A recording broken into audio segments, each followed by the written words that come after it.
Does anyone know what an atheist is? Doesn't believe in God. How about an agnostic? Does anyone know what an agnostic is? They believe in something, but they don't know what that thing is, right? So that's what an agnostic is. Or some agnostics, they just say that we don't have enough proof. There may be, may not be, right? So how do you approach an atheist or an agnostic? They kind of fall into the same category, so we will tackle both, inshallah. Well, with the atheist, this is someone that does not believe in Allah subhanahu wa ta'ala, does not believe in the Creator. And a lot of it is because they tend to lean to modern theories and philosophies.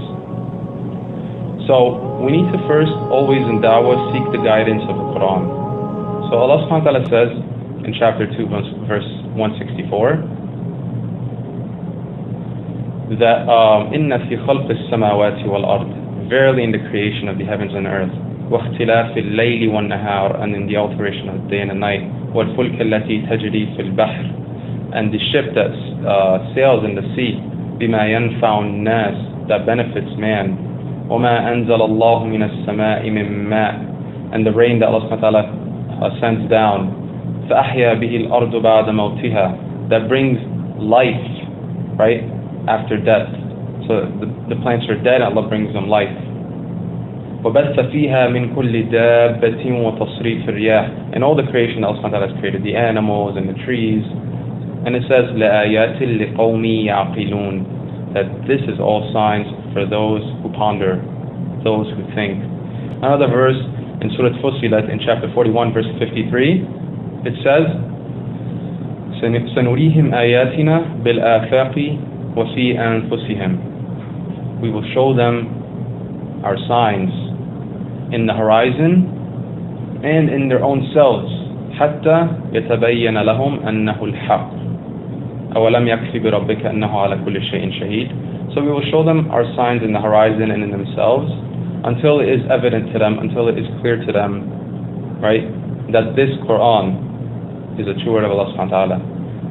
So you can surely present these verses, but I would suggest in parallel to this, you need to also kind of meet their logic. So how would you meet their logic? This is the guidance of the Quran. So we're going to take the guidance of the Quran, which is to discuss the creation, right? To look into your own self, to look in the signs that Allah subhanahu wa ta'ala has made evident to us. So there are two main arguments that you can present to an atheist. And the first one is called the cosmological argument. This is what the cosmological argument says, is that there is a cause and effect. The footprints, cause and effect. What's the cause? The person who was walking. So cause and effect. That's the cosmological argument. This is a pretty powerful point. The cosmological argument makes the atheists think. They may try to debunk it, so if they do, just proceed with the next argument, which is the teleological argument. The teleological argument is a pretty powerful argument. In my perspective, it's even greater than the cosmological argument. The reason being is because this argument is highly linked with what the Quran says. So it's also called the intellectual design argument. It says that there's too much fine-tuning, there's too many details in the heavens and the earth and within ourselves, right? The way that we are as a system, right? The way that our whole nervous system is structured, the way our heart pumps, right? The way our brain works, everything it's too complicated. There's too much design, there's too much intelligent design, too much fine-tuning. So the teleological argument focuses on this concept in the heavens and the earth, that the way that the heavens and the earth was designed, it's too complex.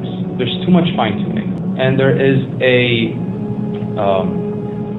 he's basically an expert in this field, and he said that, his name is Roger, and he said that, Roger Penstone, he said that for this to occur, the way the heavens and the earth, for it to construct the way that it's constructed today in coincidence or by chance, he said that the ratio of that is 1 to 10 to the power of 10 to the power of 123. How many zeros are in a million? 6. Okay. And how many zeros are in a trillion? 12? Yes. Okay. Now, here we're talking about 10 to the power of 10 to the power of 123. We're not even talking about 10 to the power of 123. It's 1 followed by 123 zeros. Now, that's 10 to the power of 123. We're talking about 10 to the power of 10 to the power of 123. It's hard to describe, right?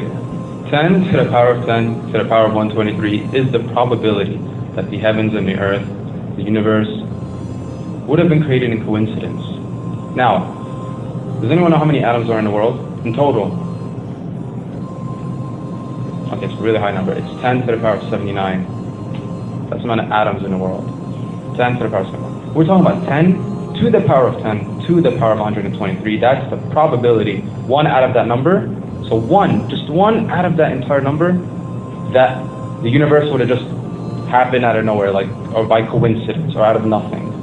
So Roger and many other philosophers who follow this theory, the teleological theory and argument, they say that there has to have been a creator. There has to have been a designer, right?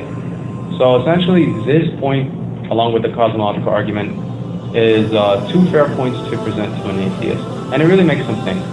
Look, if it doesn't make them believe in God, at least it'll make them think. And when they're home, when they're laying on their bed at night before they sleep, they're going to think about what you said. So that's part of Dawah. You're not there to try it again. You're trying by the grace and will of Allah subhanahu wa ta'ala, but your point is to just leave them with a few points to think about. Then they come back and see you again, hey, that actually makes sense. We mentioned the other day, and they might ask you another question in relation to that. So that's how you go with it. So that's with the atheists and the agnostics. You need to have patience. In order to have that patience, you have to have the wisdom while you're giving da'wah. Allah subhanahu wa ta'ala says in Surah An-Nahl in chapter 16 verse 125, "Ud'u ila sabili rabbika bil hikmah," invite to the way of your Lord with wisdom, wal maw'adatil hasana, and beautiful preaching or fair preaching. So you do need to good argument, good debate, right? Beautiful preaching. And it says with hikmah, so you do need to use wisdom.